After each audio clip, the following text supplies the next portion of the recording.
Unajua kazi halisi ya Jeshi la Polisi Tanzania ni ipi?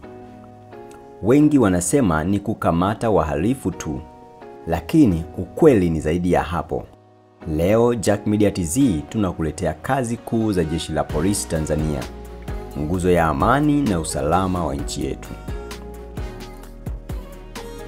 Karibu sana Jack Media TZ. Kila hatua ni maarifa na kila maarifa ni nguvu. Kazi ya kwanza kabisa ya Jeshi la Polisi ni kudhibiti uhalifu.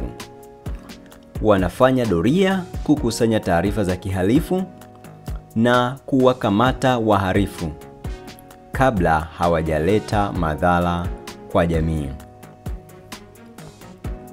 2. Kulinda usalama wa raia na mali zao. Polisi wanalinda raia na mali zao.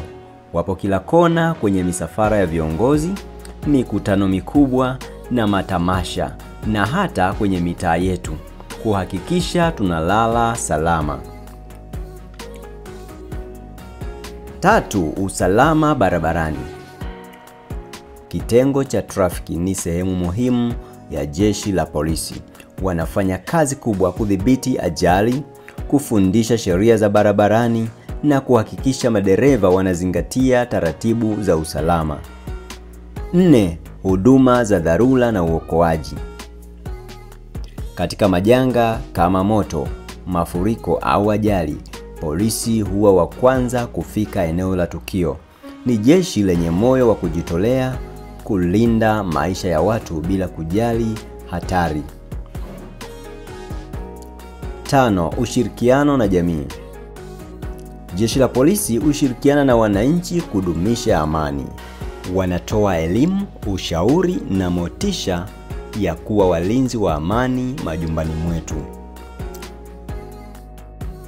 Kwa ufupi, polisi ni zaidi ya sare na silaha. Ni jeshi la wananchi linalolinda amani, haki na utu wa Mtanzania. Bila polisi hakuna utulivu, hakuna maendeleo. Asante kwa kutazama.